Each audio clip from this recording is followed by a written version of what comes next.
Dad and I decided to take our little drive and went to this place called the Smithville Inn. It was absolutely amazing inside, built in 1787. Really old. Then we decided to take a drive out to a place called the Edwin Forsyth Wildlife Refuge, just north of the Atlantic City. And this thing is actually 40,000 acres with 82% of it as wetlands. It was really beautiful, just driving along this sort of dike and seeing all the birds. But this was just a stop on our way to go see Washington's crossing from Pennsylvania to New Jersey in 1776 on Christmas Day. This road was crazy. I actually put the phone down for a minute. We had to pull the mirrors in. This thing was so narrow on this bridge to cross the Delaware right here that you had to have the mirrors in. I kept thumping it against the beams on the side there. This is a place steeped in the rich history of the American Revolutionary War.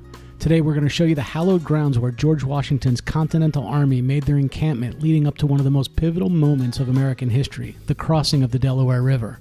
Imagine, if you will, the harsh winter of 1776, the air biting, the morale of the troops a flickering flame. It was here, amidst these very fields and trees, that thousands of weary soldiers gathered.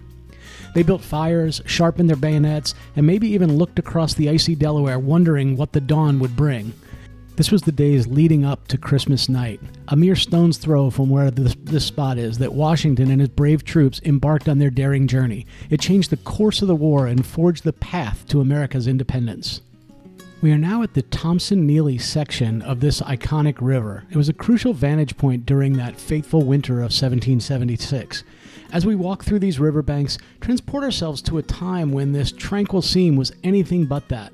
The Thompson-Neely House, just a short distance from here, served as a temporary hospital for the ailing soldiers, a stark reminder of the harsh conditions endured by Washington's troops.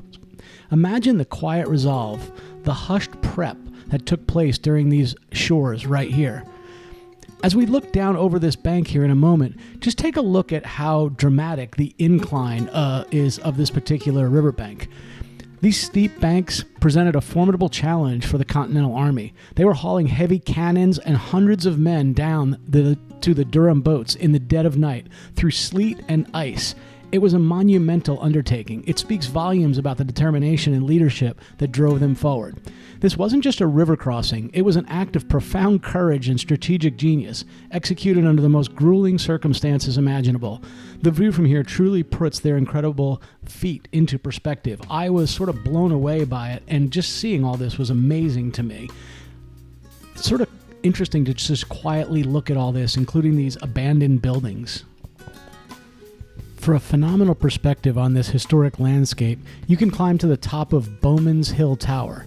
We're driving up to it now, and this isn't a Revolutionary War era structure, but commemoration built between 1929 and 1931. It stands 125 feet tall, and the tower was constructed from local fieldstone quarried right here on the hill. It sort of matches a lot of the homes and buildings in this particular area. The view from up here is truly amazing. On a clear day, you can see for up to 14 miles. It's a panoramic sweep of the Delaware River Valley. To the east, you'll see New Jersey, and to the west, the rolling hills of Bucks County, Pennsylvania.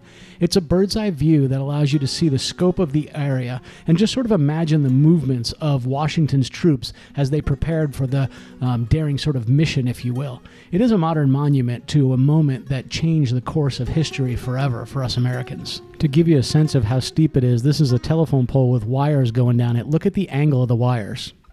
From here, we went ahead and crossed the Delaware River again and started heading south on River Road in the New Jersey side.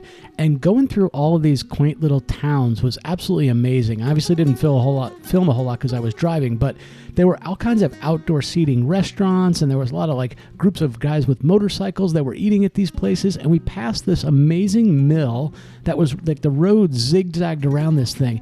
It's so cool to see buildings built in the late 1700s and early 1800s. I was blown away by it. The history with all this stuff like that is really pretty cool. I love it.